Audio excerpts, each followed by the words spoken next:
This is the art of startup war. And my name is Brian McMahon, your host and sensei. Here is what we know. 98% of startups will fail every single day, and mostly due to reasons outside your control.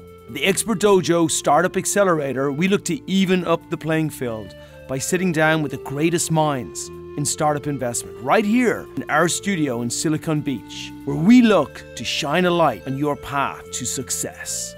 Now, our guests each week have invested millions of dollars into startups and are the most respected investors in the world. Now, they share all they know with you, the listener. So join us on Tuesday mornings at 10 o'clock Pacific Standard Time, starting off your week winning the war against startup failure. Welcome back. Another phenomenal podcast. It's a special one for me today. As you know, every week we talk to amazing investors who really care about the early stage startup community, who want to help, who want to get involved, want to really make a difference. And sometimes we'll bring in alternative investors, but then if we're really lucky, we actually get people who are in the community, large corporations who put up their hand and they say, beyond the product that we produce, beyond the service that we provide, we actually want to help our community and we want to be involved. And today, we have got Joe Jacobsen over from UPS. Yes, everybody knows UPS. And they are exactly that company. Welcome, Joe. Yeah, thank you. Thank you. Glad to be here. Hey, I want to say a few little things about you. Now, I know UPS well, so I'm going to go on script for about 15 seconds, and then I'm going to put it off script. So Joe's Vice President of Marketing over at UPS, over in the West region, which obviously a massive position. He leads all of the enterprise marketing strategy at UPS. He's got massive wide discipline of global services, products available to the consumers. He's been over 20 years at UPS. He's had a variety, all strategic positions, everything from operations, business development, and whatever it is that you want to know in UPS, pretty much Joe knows it. So whether it's freight, whether it's air, whether it's brokerage, whether it's anything else, he's the man. But I'll tell you why I really like this man and the conversation we're having right now is because when I first came down here, in my idealistic state, and I thought, we got to help startups, all these early stage companies who are struggling, they need help within the community. It's a lonely and it's a difficult path that everybody's going through. I reached out to so many corporations, and my pitch stroke message was always the same. You can help. It's really easy to help. You don't have to offer money. It doesn't have to be a corporate venture fund, but you do have maybe I was going through my idealistic phase in life, but you do have a moral duty to take those companies, take those people who are weaker than you, take those phenomenal ideas that they have and turn them into something great. Many of the larger companies were just very busy. There's no baddies, no goodies here, just people who've just got a lot of stuff to do. And I met Todd, who ran the region over here, and Todd immediately put his hand up and said, we want to help. And there's so many things we can do to help. Like, we're already the logistical leaders in the world, so we want to help and we want to get involved. And I'll kind of bring the story in afterwards rather than go through a big monologue. But Todd got me down to Orange County. I met Joe, another amazing kindred spirit who it just oozed out of him how much he and the company wanted to help startups. So welcome. Thank you. Thank you. Yeah, I really mean it. So how did you get so, get such a big heart for wanting to make sure that startups, especially the early stage ones, succeeded? Yeah, so, for years, we built relationships with companies and transacted for quite a while. We're in business 110 years. That's the dream for a company, but that's what a startup should want to do. Not start a company just for the objective of exiting in 3, 4, 5 years' time. Build something great, right? And honestly, UPS started we were a startup 110 years ago with a few people in a basement, started a business. We started in the messenger business is what we did. And then, a couple decades go by and here you are, one of the largest airlines in the world. But traditionally, we've done business with small and large companies. And I'd say 80% of our customers are actually small companies. So these are your people. So these are our people. But we found the startup community to be kind of a different type of customer that we wanted to engage with. And a lot of them don't really have product. And I'd say traditionally we've engaged with companies that have a product to ship. Yeah. The this is a different type of engagement, a different type of investment. And to me, if you look at the world today, it's much different than it was 10 years ago. Yeah. E-commerce technology has changed everything. And five years from now, it's going to be completely different.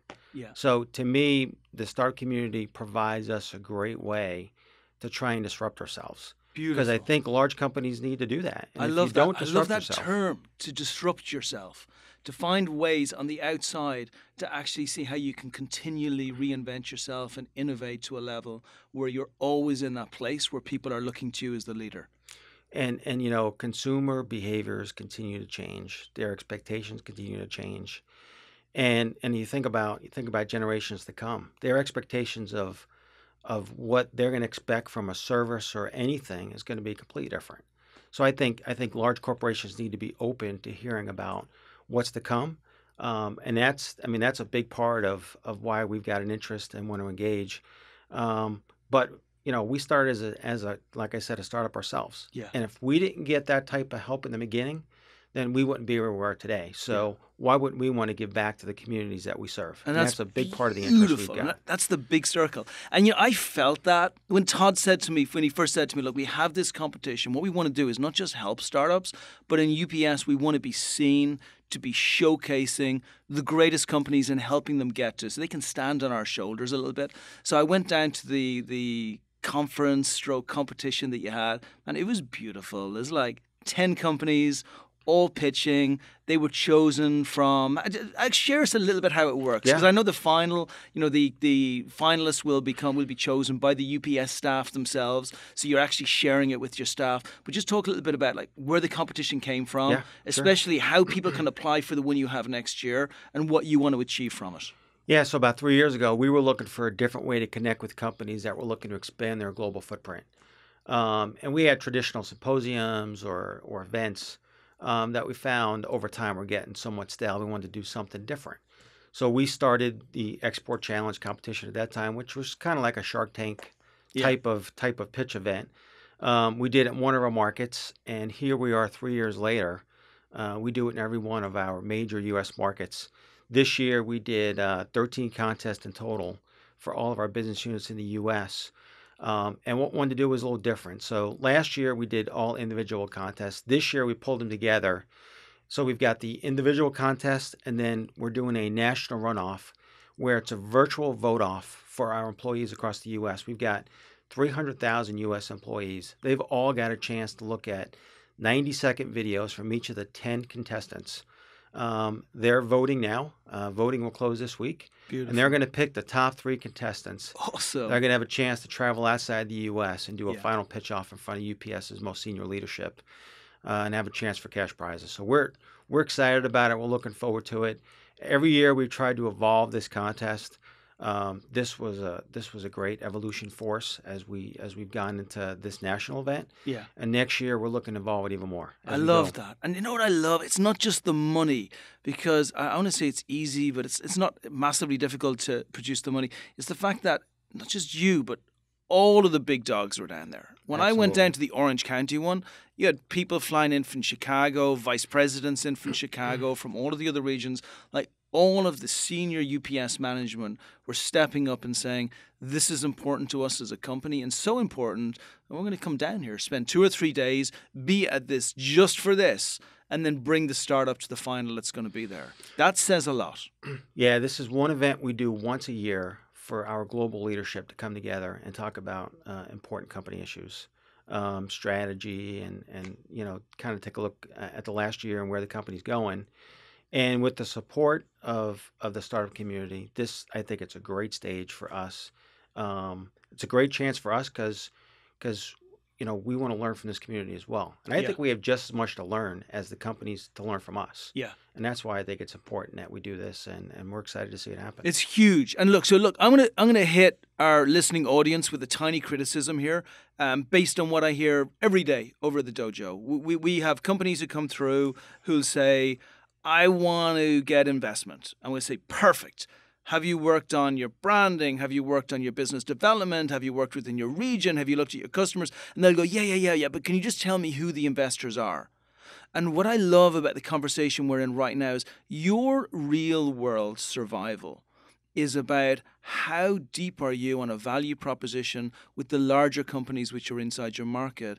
The UPSs of the world, that's where you should, they're the doorsteps that you should be on. They're the people that you should be getting to know, because only then can you get to a place where your product has a value fit within the market that's appreciated by the larger companies. Like, we can't survive with just the early adapters liking our product. We have to move mainstream. So now you know, and I want to dig a little bit deeper just maybe on some of the other things that UPS are doing as well. But now hopefully you're starting to think to yourselves, hang on a sec, rather than just go to the usual 200 investors who are probably going to turn me down, I'm actually going to go to some industry events and I'm going to get to know some senior people within organizations which are relevant to me. And if you've got logistics and transport, you're getting to know people properly so you can find out how can you integrate with that company in any way to help your business grow. It's important, right? And I'm sure you don't see it enough. No, absolutely. And what I'll tell you is, I think we've evolved as a company a lot, and that's why there's a lot we can give back and offer. I think we've gone certainly from a trucking company with technology to now a technology company with trucks. Yeah. And there's a lot more that we've done. And the transportation of a package from A to B. I mean, a lot of companies can do that, but now we bring a lot of industry expertise. We've got. It actually baffles me how you do it. I mean, how many packages are we talking about? So we're talking about 18 million packages a day. It's insane. Is what we do. Like, it's insane. How do you logistically manage? Like, how do you even 18 million packages? Like, how do you not lose lots? A lot of technology, a lot of real-time visibility. It's incredible. A lot of trucks, about 100,000 trucks a day we put on the road. Yeah. One of the biggest airlines in the world. We move about 2% of global GDP and about 6% of U.S. GDP. It's incredible on a daily basis. So certainly, that's why we consider ourselves a technology company. Yeah, and it's incredible, and I really want to focus on this for a second, because this is legacy. Legacy is not building a company, getting an exit, get a couple of $1 million or $100 million, and say I built something. You didn't build something. You just managed to get out before the pyramid scheme collapsed. Building a great company is when you can say, I put together a logistical platform that facilitates 18 million transactions every single day without any of them going wrong. That's right. And it takes a lot of, but I tell you, behind the technology is a lot of determined people. Right? Yeah, sure. And UPS is a long, deep culture, a lot of good hard workers, and it's the people that really make it happen.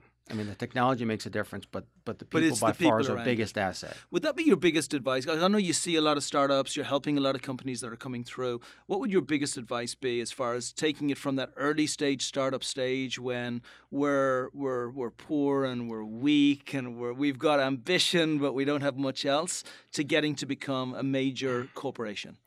I think it's that not being afraid to ask. I mean, you've got to be. I think corporates today, as they get big, they kind of have this facade where it's tough for small organizations to engage. Yeah. And that's what we're trying to change here at UPS with the startup community. And we're starting with people that we are certainly having them part of the ecosystem, kind of building the relationships and the credibility. But I think small companies, they can't be afraid to ask, and they have to, and they have to want to approach. And that's why we're trying to make it easier for these companies to really be in contact with us. And I remember the first time I met Todd. I was over at an event down at ROC in Silicon Beach, and he was standing there, and I walked over and I said, "Oh, I hear you're from UPS. We'd love to engage with you. We'd love to get you involved." And I didn't get some scary guy who said, "Oh, contact someone and you'll get through to me." I got, "Hey, when do you want to meet?" Yeah. And from then on in, it's been absolute downhill. So the point is valid. Like, don't be afraid of the fact that you're dealing with large vice presidents or CEOs of companies, which are something that we can only aspire to be. Assume that they will respect the fact of everything that you're building today, and make sure that you build those foundations around you. And at the end of the day, we both benefit from it. Yeah. And I think that's a big part of it. And again, I think there's a lot of learnings that we can have from this community in all areas. And I think a company can never be too big to want to learn, especially as times are changing. Yeah. What's coming next in UPS? So, UPS, we continue to want to be the global leader in logistics, but I think we continue to look at ourselves, continue to evolve. One of the next big things I'll say is us continuing to build out our startup approach Right. and strengthen our relationships in that community, and just try and make ourselves more available. Okay. And any ideas on how that could be? I always had this. I had this vision or this hope for maybe a future collaboration when you get a company like UPS and all of the suppliers that you have and engaging that wider community, because it's not just that you touch 18 million parcels a day. I would hazard to guess that you physically touch tens of millions of people just in the supply chain. Never mind the people who are actually receiving the packages, right? We jump into hundreds of millions, but tens of millions of people in the supply chain. That's an enormous, it's an enormous opportunity, but it's an enormous challenge as well, right? On A- where you start. yeah, absolutely. To your point, we touch over 8 million consignees a day, right, with what we do, Yeah. but there's a touch on the receiving end and on the delivery end as well. So absolutely supply chain, but now it's really about the flow of goods, the flow of information. There's a lot more to this whole process than there used to be years ago.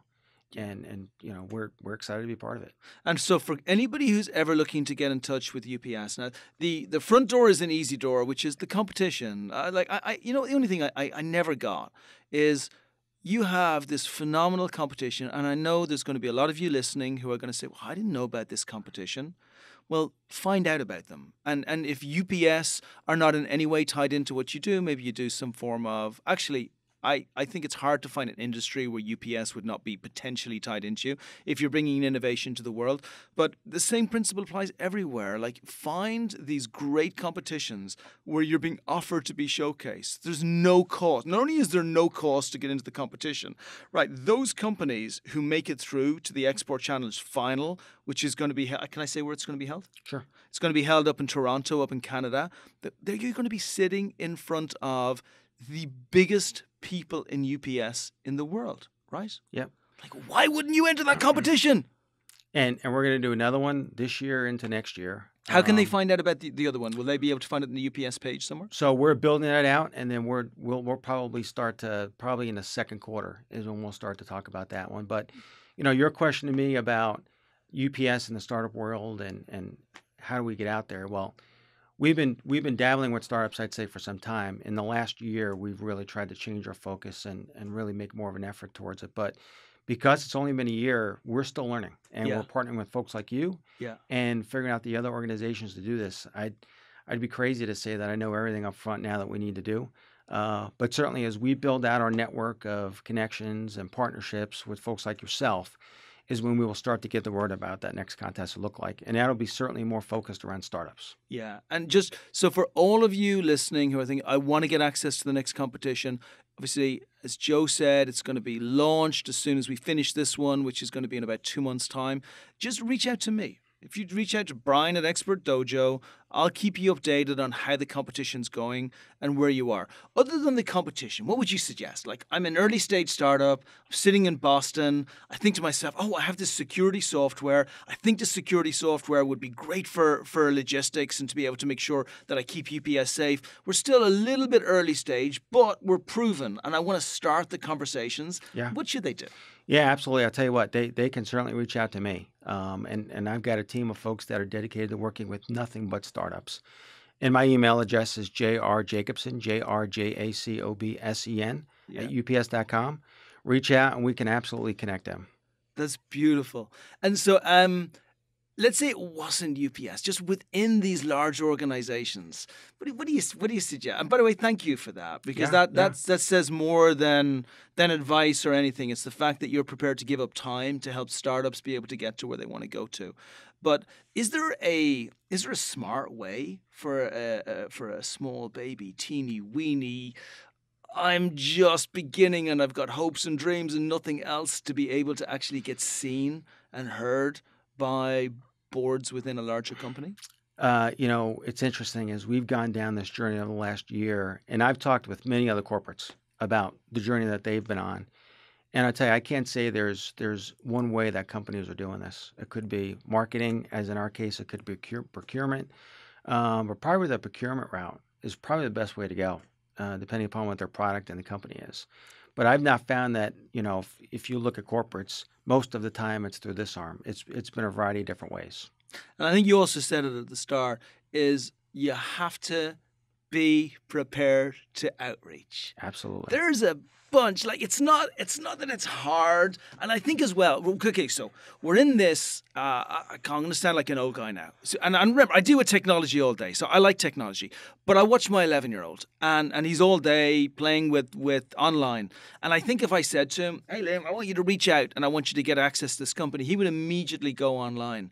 And I'm going to suggest that when you're trying to build relationships, the way to actually build relationships is to meet with people. And the way that you meet with people is you just find out where they are. It's not very hard. Like if you really looked up, if you Googled startup within UPS, you would have found the form that would have allowed you to go into a free competition that would have put you in touch with not just Joe, but 5 or 6 of his colleagues who are the most senior people in the United States. So it's not terribly hard, but then go and see them. Don't just send out 5 emails. Hey, my name is Brian. I want to just tell you about this great product I have. Just go and share what it is that you're trying to do. Share the challenges that you're facing. And then you'll find that there's a lot of good people out here like Joe who genuinely care. They genuinely want to help the community. They're not looking to be sold to. They're looking to try and find a way that they can possibly help and get involved, right? Absolutely. Okay, great. What else, Joe? What do you find when you look at startups? That's maybe things that don't work. For maybe some of the common, I hate focusing on failures, but maybe some of the common areas where they struggle, don't do so well. Anything which jumps out at you? I think a lot of it is the support, and the thing I credit startups and founders and creators with is they're very passionate about their idea, their product, and what they're trying to do. But it's really knowing the environment around them, the competition. And sometimes if you hear startups say, we've got no competitor in the market, I think it's kind of dangerous because I think everyone's got some competitor. Yeah. And you need to be really aware of your surroundings. And a lot of it's knowing where to start. And the thing about startups is the ones that you find that appear to be the most successful are the ones that are 4, 5, 6, 7 different attempts into doing what they're trying to do. And UPS was the same way when we started. It took us several attempts to get it right. What was the first attempt? Was it in the same area? It was kind of in the same area, but some of it was with food delivery, right, and other areas. And then, as years went on, we started to get ourselves into the retail business, then into the commercial type of business, and then you come full circle years later now with e-commerce and the internet. Yeah. And we're kind of back to part of where we started. Yeah. And even think about now, a big part of what's growing now is grocery delivery. Yeah. Right, and that certainly Uber was Eats, something. Amazon, Fresh, everything. Yeah, absolutely. And again, you bring up a really important point. I even remember when we started here at the dojo, and if you'd have said to me at the beginning, "Well, what are you going to do?" I'm going to say, "Hey, man, we got it. Like we've worked out all of the problems that startups are facing, and we believe we have solutions for them." I can tell you that maybe I was 5% right, and I'm possibly being a little bit optimistic on that right now. Because what happens is life just teaches you stuff, right? That's right. It says to you, okay, you thought this was a really good idea, but you've now taught it 4 times, and you haven't made a single bit of impact. Maybe if you just change it. I don't even like the words pivoting because it sounds like you're changing to something new. I'm more about we just evolve based on customer response. Our life becomes a life of market validation, so then we can see, do we have something that people love? And even when we have something that people love, how do we make sure that they love it more?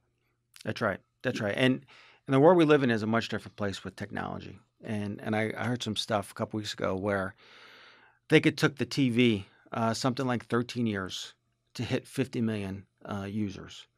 Now you think about video games and other things that get launched, it takes days to hit 50 million different users or a community of 50 million people. Yeah. And you think about the pace of change, that pace of change is just going to get more rapid and rapid.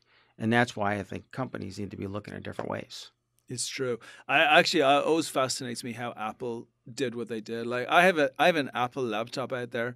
I have one of the small ones, and if I'm really honest with myself, and you take it like where they've evolved to, I pay $2,000 for something which really is $500 if I got it from a Toshiba or some other place. And arguably my user experience on the platform would be better because I'd have a little bit more storage and some other things as well. However, I don't buy my Apple products because they're better emails and other things. I buy them because, well, I'm more handsome. And I have more friends and I'm more popular. And for sure, when I walk into a meeting and I put my Mac product down, then I'm perceived as a more successful person in that meeting. So it's those, I find it fascinating as I see products where arguably, and it goes back to your point of knowing your competition, there's 40 providers of computers. There were a lot more than 40 providers of phones. I mean, I used to have my Nokia, I had my BlackBerry. Listen, I've been through all of them, but Apple blitzed them because they understood their competition so well. And then they spent so long studying their target audience and how that target audience could then love what they have. And they didn't create the laptop. No. Right? I mean, it was already out there. They just created the $2,000 price. Yeah. It was the experience and connectivity to other items. Yeah. That they kind of built, and it's that experience that people have come to expect with the product. Yeah. And that, to me, it's that experience that separates companies today from others. Yeah, I agree. So just really focus. Look at your competition. You'll hear a lot of advice to say, don't worry about your competition. Just go ahead and build something great. Don't do that. Think like a startup, yes, but act like a corporate. And there is no corporation anywhere. I mean, UPS are your extreme example of a massive corporation who'll have structures in place. But even your smaller ones will not say, I don't worry about our competition. Everybody knows what their competition are doing. The objective is do it better so that the customers love us more. But some of the companies today that really excel, they don't worry about their competition. Right? They focus on the customer and the experience. Yeah. After they understand the competition, though, first, right? After they go, That's okay, right. Cool. This is the market. This is the positioning. Now, let's be the very best that we can be. That's right. And I think that's what's separating a lot of companies today because a lot of them are technology companies. You think about a lot of the new companies like the Ubers and everything else. I mean, they weren't specialists in being someone who drives people around, right? I mean, they started as a technology platform. Yeah. And that's what a lot of companies are starting with now. Or Airbnb, right? That's right. They become one of the biggest property companies in the world without any property. That's right. Yeah, so build something great. So let's look at what's coming next. We got cryptocurrency. So I see a lot of it here. Within the innovations within UPS, I mean, what are you seeing? Yeah, so blockchain is certainly another one. Is it affecting you?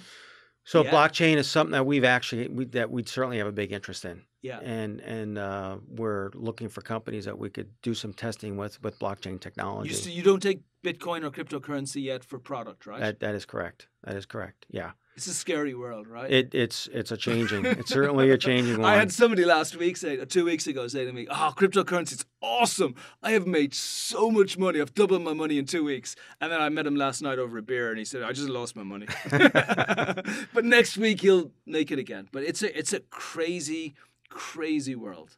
Yeah, but blockchain is something that we have an interest in, and then we've got folks that are committed to looking at that, and that's something that we'll certainly put efforts towards this year. I love it. And then just a final few words to startups. So for all of those startups out there everywhere, they're looking to build their business.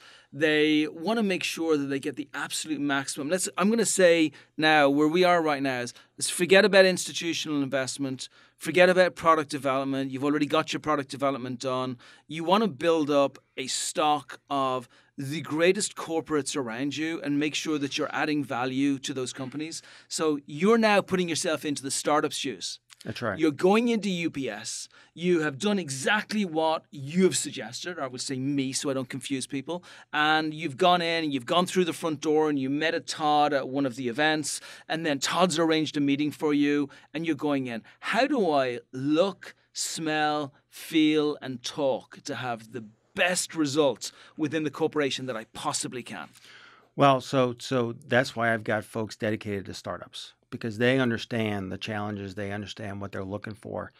And UPS has a lot to offer that I don't think a lot of people are aware of. So we have a UPS capital arm that can help with financing, with insurance, with things like that.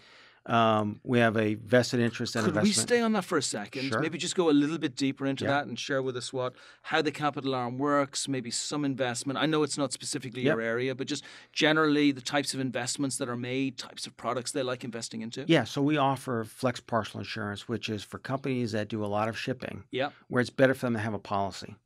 Now, at the same time, you've got companies that do a lot of shipping from Asia into the U.S. Mm-hmm. Well, we could provide companies with financing based upon that while it's on the water, right? So cash flow is a challenge for a lot of small companies. They don't have it. We can help them out with that cash flow until the goods arrive. So you'll give them product financing. That's right. Up front. Product financing up front. And how would they know if they can get that or not? Like, is there a criteria that fits behind it? Yep. So there are companies that we're looking for with certain size sales and potential. Yeah. So we've got folks that they're dedicated UPS Capital folks. But there's financing there, and then you also do some venture investment as well, right? Yep, we do that. So UPS does a lot of that for areas that where the world around us is changing, and as we look into different ways to serve customers, or even non-related to the package piece, it's our way to experiment a little bit and see if it's something that we want to invest in, and how do we do it is the best way. Plus, we've got 3D printing. We've got an investment in 3D printing as well. And now, instead of having why in 3D printing? Well, if you think about it from a stocking standpoint, a lot of companies will get things shipped across the water into the U.S. Yeah. So from a prototyping standpoint, right, you can now upload a diagram with specs. Huh. In the evening and the next morning, we can ship out about 50 3D printed prototypes for you. Yeah. So that time for companies to build a product and get it more immediate. How interesting. Is a big thing. And even to go to the dentist today. Last time I went to the dentist, I had to have a cap put on. They printed the cap right there in the office. Wow. A lot of that stuff a couple years ago, and I think in some cases it's still made in China. Yeah, and what's really awesome about what you're saying is it's not just about startups desperately needing UPS either for logistical support, assistance, or even institutional investment. It's also about UPS saying, well, hang on a second, guys, what's the future of where we're going to be in 3 or 4 years' time? And look, we don't want to build and pay for all this stuff ourselves because that's not what we do. We're a great logistical company, but we do want to bring in those innovations from the outside and potentially own a piece of those innovations as well, where everybody wins, right? That's right. That's right. And additionally, I've got, in all my markets, I've got experts in a variety of different industries: high tech, retail, industrial products, professional services, and healthcare. Big provider of healthcare services in a market that certainly is growing more business to consumer. And home healthcare, as that grows, certainly we're changing the way we do there. But there's a lot that we can do to help companies because I've got people that play in that space all the time. Beautiful. And with the investments, are we talking millions, hundreds of thousands? In the healthcare space? In any of the startups that you invest in? It depends on the company. But you're open, right? It's about what's the need that the company has. That's right. Oh, fantastic. Okay, so we got the capital financing, we got the shipping financing, institutional investment, which would classify you, of course, as a corporate venture partner. What else? In our latest endeavor, you got me greedy now. Now there's loads of stuff. You got me all going. Our latest endeavor is probably fulfillment services. Right. I'd say a lot of startups, they don't really have much of an office space or a warehouse. Yeah. And they're not logistic experts. And honestly, they don't need to be. And it's horrible. Yeah. For a startup, it's horrible right. Because you have this creative mind who've come up with this great concept of something that's never existed before, and now we're saying, okay, so here's what you have to do now: is logistically manage 6,000 units coming in and out. It's like, no. Yeah, and some of the startups I've talked to, they're like, listen, I don't want to know anything about that. I just want to focus on my product. I need you to worry about that piece. But how would it work? So I have a product. I'm bringing my keychains, of which I have millions of keychains, which are being brought over.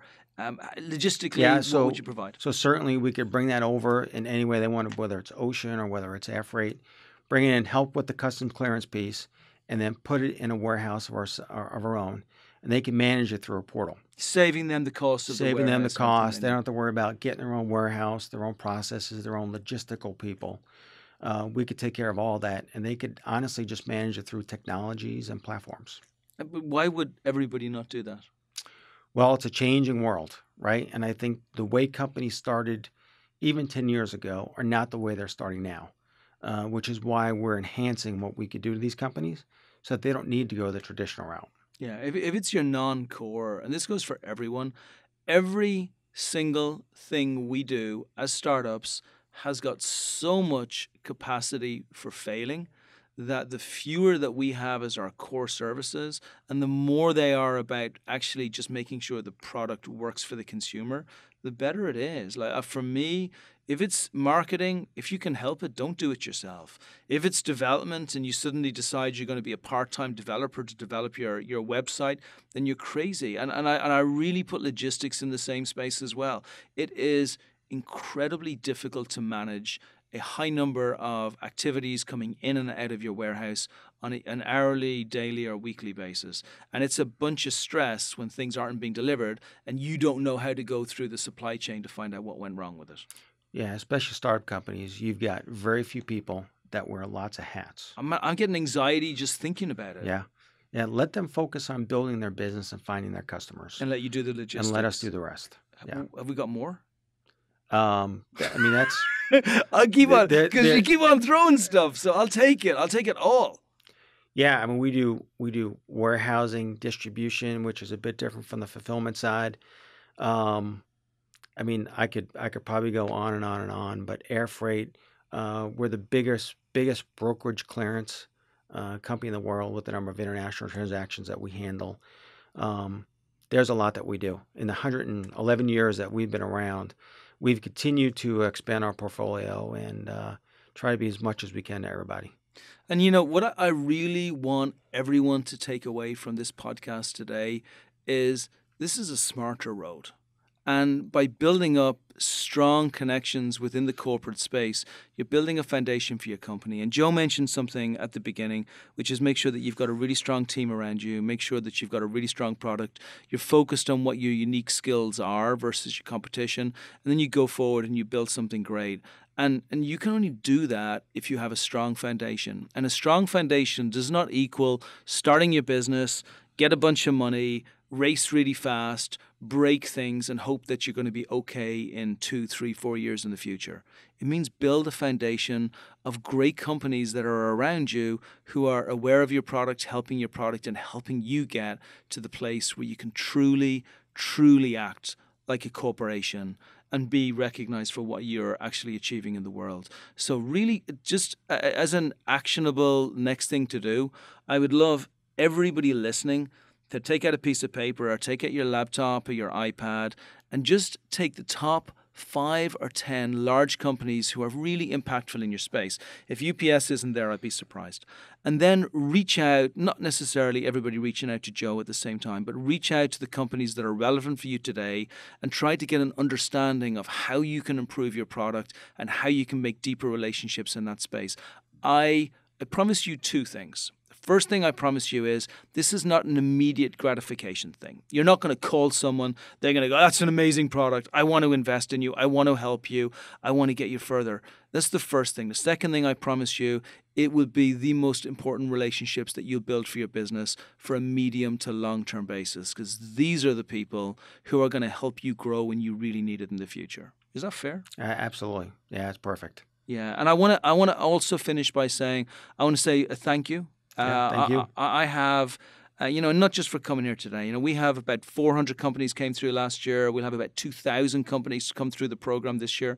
It means I have the privilege of really seeing phenomenal innovation come through the dojo. But man, I get to see the heartbreak too. So I get those companies coming through, and it's not the profile of people that we used to imagine it was. It's not just 22-year-old guys from Santa Barbara building tech companies. You've got like 40, 50-year-old women who are starting their own companies for the first time.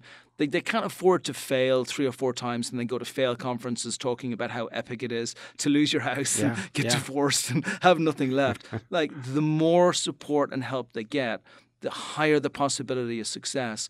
And the way that UPS have jumped into this early stage startup space, just continued support, continued outreach, continually caring about where the startups go to, It's big. It means a lot. And I would say, even though a lot of the investors are my friends and they're on this podcast all the time, I would say it means a hell of a lot more than what comes from the investors. So just from the startup community, I want to thank you for everything you've done. I want to thank you for everything you're going to do and that you're committed to doing in the future, and for involving us on the journey, and just, for being you.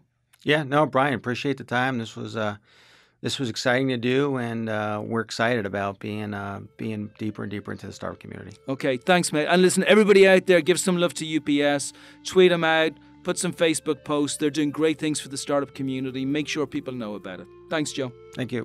Thanks for joining us. If you know any other entrepreneur equally ambitious as you, then share this podcast by paying it forward to other entrepreneurs who are building your own army. Now, as always, our website, expertdojo.com, is packed with information to help you grow your business, find investment, and train for victory. We also walk our talk and invest in startups every year in our accelerator here in Silicon Beach.